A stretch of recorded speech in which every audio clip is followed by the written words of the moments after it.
সারা বাংলাদেশ আমি প্রশিক্ষণ দিয়ে বেড়াই।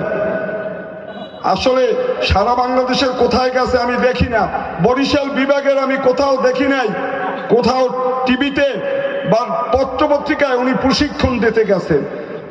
কেন ওই দল তো আমিও করেছি।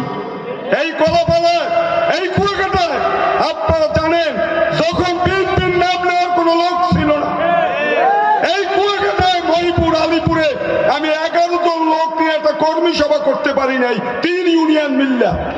আমি যখন প্রথম মহিপুরে আসি, আমরা কি করেছি, আমরা কলাপাড়ার থেকে এসেছি 5 জন, আর মহিপুরে এসে লোক পাইছি 1 জন। লোক হইলে 1 জন, নেতা আইছি 5 জন। তখন বলে কর্মী সভা কর্ম কাদের নিয়া? তা আমি বললাম একটা কাজ করি, একটা মাইকিং করে দেই। আসছি যখন, এটা লজ্জার বিষয়, আওয়ামী লীগের এক নেতার সাথে লঞ্চে আমার দেখা। তো সে বলে আপনারা যান কোথায়? আমি বললাম যে আমরা আমাদের মহিপুরে মিটিং আছে। তো সাইসেতেছে মহিপুরে মিটিং করবেন, কি মিটিং? তা আমি একটু অবাক হইলাম। এর আগে আমরা আমাদের কিছু ছাত্র বন্ধুকে পাঠাইছিলাম, তারা এই এলাকার ছাত্র, পড়াশোনা করে খেপুপাড়া মোজারউদ্দিন বিশ্বাস কলেজে। তারা বলছে আমরা লোকজন ঠিক করছি, আমরা গেলে কমিটি গঠন করা যাইবে। তা আমি তো ওই আশায় বলছি আমাদের এখানে লোকজন আছে, আজকে আমাদের কমিটি হইবে। তাই সে দেখি যাদের নাম বলছে, আমরা মহিপুরা শূন্য, তারা সবাই দোকানপাট থেকে চলে গেছে। যে ওদের কাছে কি বলছে জানি না, ওরা কি বুঝতে জানি না, তারা বলছে এখন আমরা কেন তাদের ধর্মীয় বাইন্দে কেন কমিটি করি।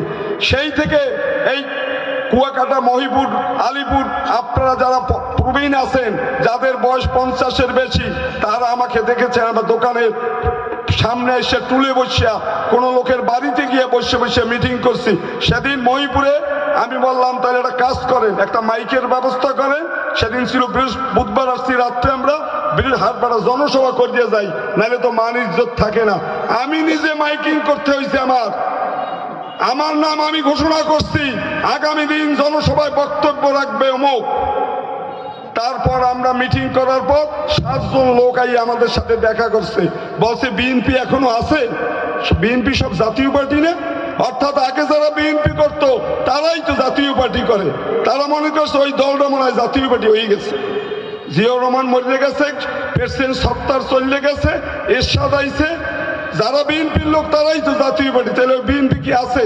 সেই বিএনপিকে আমরা জন্ম দিয়েছিলাম। আমরা তখন কি করেছি? ভালো ভালো লোক খুঁজে খুঁজে দেখছি কাকে দলে আনলে মানুষ আমাদের পিছে আসবে। আর আজকে আমার ছোট ভাই গর্ব করে, আমি প্রশিক্ষণ বিষয়ক সম্পাদক।